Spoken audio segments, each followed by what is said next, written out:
It's time now for the political analysis of Fromm and Fuller.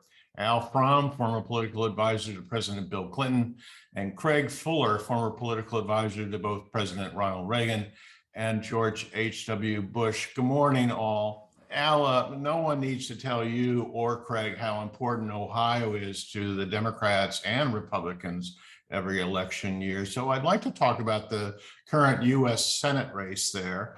On the Democratic side, the likely nominee will be the moderate Congressman Tim Ryan, who frankly could have been a product of your old Democratic Leadership Council a few years back. Working class background, strong union support, and someone who is clearly modeling himself after the current and very popular Democratic Senator Sherrod Brown. And on the GOP side, there is quite a crowded primary where most of the candidates have kissed the political ring of former President Donald Trump. Still, departing GOP Senator Rob Portman has endorsed Jane Timken, considered perhaps the least Trumpian in the field. This is also the race where the new Trumper J.D. Vance, the famed author of Hillbilly Elegy, backed by high-tech billionaire Peter Thiel, is very low in the polls. Once the dust settles, is there a prayer for a good old moderate Democrat to take a seat away from the Republicans in that state? I think there's a prayer, but probably that's about it. I know I mentioned Ohio last week as a possibility, but in honesty, it's a long shot. Ohio is becoming more red. It's not the bellwether state that it was even a decade ago. In 2020, the party preference, party ID among voters in Ohio was +8 Republican, and that's higher than it's ever been. The state itself is older, it's whiter, fewer college graduates, it's less liberal than the country as a whole. And that's, basically the profile of the GOP now and of Trump voters, and Trump won the state by eight points. So it's a climb for a Democrat. Now, Tim Ryan is the kind of Democrat who could win that state, but in a sense, he needs a perfect storm. A couple things have to happen. First, the mood of the country has to change in the mood of Ohio. It can't be quite so sour as it is now because the party in power pays for that. Second, Biden's numbers have to go up. And third, the Republicans have to nominate somebody who really turns out to be almost unelectable. Now, right now, the Republican nomination is up for grabs, and the Josh Mandel, who I believe is a state senator and a Trumpy, is the leading candidate. Now, if he wins, the race will probably be more open than otherwise. And we'll have to see now whether Rob Portman's endorsement makes any difference, but even his candidate has been playing up to Trump. The Cook report by Amy Walder still has the Ohio seat as leading Republican. The truth is that Ohio is not different than most of the other states where the Senate is going to be in play. There are 7 seats that are probably in play. 3 Democratic seats, Arizona, Georgia, Nevada, are considered as toss-ups, and Maggie Hassan in New Hampshire is ahead, but that could be competitive. And again, we're going to depend, I think, on Republican nominees being damaged. And for the most part, in Georgia and Nevada and Arizona, the Republican nomination is not settled. In New Hampshire, the best Republican candidate decided not to run. And in the Republican-held states, we have the same problem. The races are not settled, but in Pennsylvania and North Carolina, where there are open seats, it's possible that a Democrat could win. We have to nominate the right candidate in Wisconsin against Ron Johnson, and right now that is very unclear. Craig, what's your take? You know some of those players in Ohio. What is your view? It's an interesting state. It's a state that has been willing to go different directions depending on candidates. Reagan won it, but then Clinton won it. George W. Bush won it twice. Trump won it twice. Obama won it twice. I was looking at. I agree with much of what Al says. I was looking at a Pew Research study that suggests that, fairly recent, I guess, suggests that about 42% of the voters in the state are Republican or lean Republican, and 40% say they're Democrat or lean Democrat, leaving 18% undecided. That undecided group is a little younger, a little lower income level, a little lower education level, depending on what you make of that. Ohio is also a challenging state because the way in which you designate your party preference has to do with the ballot you request for the previous two primary ballots. So it's a state with nearly, probably today, 8 million voters, but only 11% or about 12% are designated as Democratic voters based on this prior 2-year primary ballot, and 10% are Republican. That leaves obviously a whole lot of voters who don't participate in the primary, but will come out in the general election. And I think that's worth watching. We're going to learn something surely in May when this primary election is held, and we'll find out whether there's a strong enough Trump component in the state to elect somebody that's perhaps well funded by a businessman. But that candidate is it's interesting. He's running as an outsider, the conservative outsider, against, at least with Jane Timken, somebody who's spent well over a decade or more in the Republican Party chairman.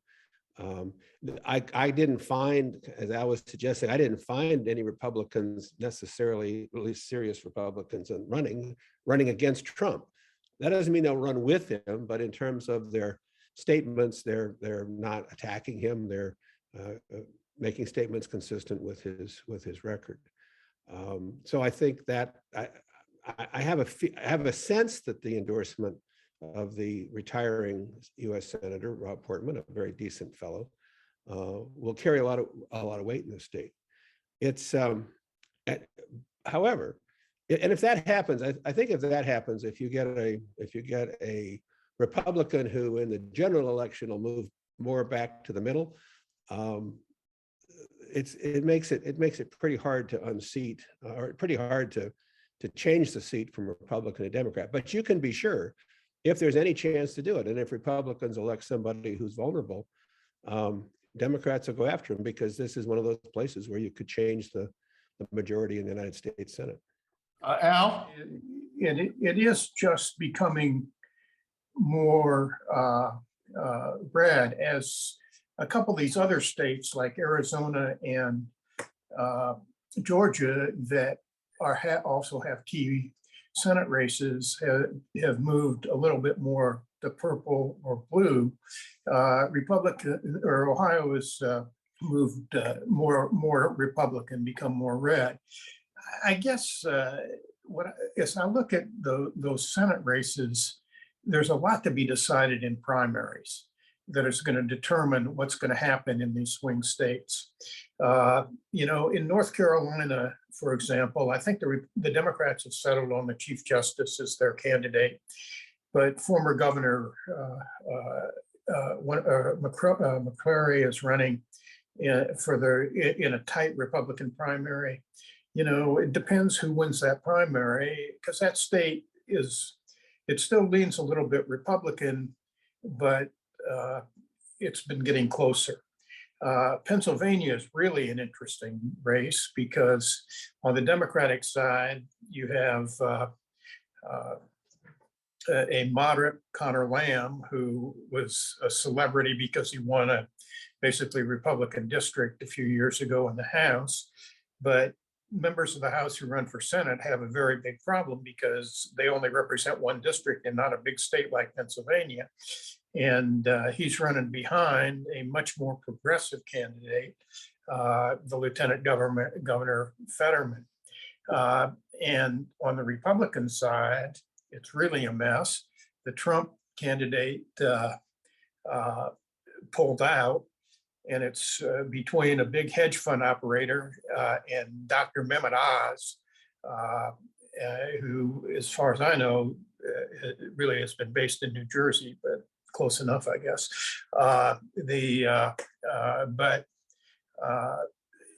And so who knows? I mean, they're apparently attacking each other like crazy, accusing each other of being foreign agents, essentially. But on the other hand, if the Democrats don't nominate somebody who can have statewide appeal, it's probably won't matter. And Wisconsin is another place. Ron Johnson's very vulnerable, but it's unclear who the Democrats are going to nominate. And they could wind up nominating somebody who is just not electable. And so you'd have a really interesting race in Wisconsin between two essentially unelectable candidates. Al, still on with you. Do you ever imagine a complete wipeout in 2022?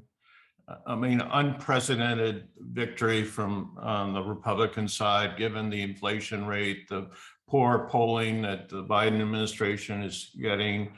It looks like that perfect storm scenario for a major wipeout. I think it could be a bad, obviously a bad election for Democrats. I suspect the dimensions of it will not reach some of the previous wipeouts, but only because in redistricting, the more seats have been made party safe. In other words, there are going to be fewer seats that can actually swing from party to party, but it could be pretty bad. The Senate is a little more complicated. One, it doesn't, while the out party usually does better, it's not quite, doesn't quite swing as much as in the House. And the map is probably pretty favorable for the Democrats. That's not the case, incidentally, in 2024. And David Shore has said the Democrats could win the cumulative vote for Senate, and I can't remember what it was, about 2 or 3 points, and still lose 7 seats in 2024 because of the map. So I don't think it'll be quite the wipeout we might have gotten, I think, in 2010, but it could be very bad if things don't turn around. Greg, you have the last word. Is this a year for the GOP? Well, it should be a year for the GOP based on where the numbers are now. I come back to Ohio for a moment and say that, the challenge here is really based in, the tale of 3 cities or 3 areas. On the lower left of this chart of Ohio, or map of Ohio, is where Cincinnati sits. In the middle is where Columbus is, and in the upper right is where Akron, and then further over towards Pennsylvania, Youngstown. And it's Akron and Youngstown where the Democratic Congressman who is likely to be nominated, Ryan. He served for 2 decades in the Congress. The question is, can he break out of this geography that he's in successfully and motivate enough Democrats in these 2 other large Democratic strongholds of Columbus and Cincinnati to vote for him? And And the fact that Biden's numbers are depressed at the moment should be a big concern for him. It should be a big advantage for Republicans who, as you can see, control, at least by this last election, this was the Biden-Trump contest, the Republicans control most of the counties and areas in the state. But you've got to get those big city voters out, and they've got to get them out. And actually, Alan probably knows it better than I do, but one of the things I saw was that there were more votes, over 3 million cast for Biden, or no, I guess for Trump, I'm sorry. But they had more voters come out on this past election than they've seen. So clearly, parties are capable of getting their voters out if they're motivated. And I think Republicans are going to be very motivated to hold on to the Senate, to take the House. That's going to be a battle cry, and I think they're favored. I think the other thing for all of us to watch is what, again, the kind of the story that came out of Virginia, and that is, what issues are people talking about?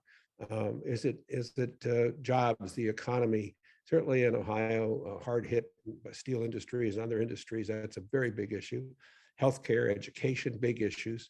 And I don't know that and he's not nominated yet, but I don't know that a 20-year congressman is exactly what voters are looking for. I think they're still frustrated by what happens in Washington. So in this state, I'm definitely thinking that Ohio is in Republican hands. There are a number of these other states, but it comes down very much to the geography. It comes down to the issues that people are relating to in those states, and it will be very hard for Democrats to hold some of these seats if the sitting president, a Democrat, is down in the polls the way he is now. We'll have to leave it there. Al Fromm, Craig Fuller, thank you very much indeed. We'll see you next week.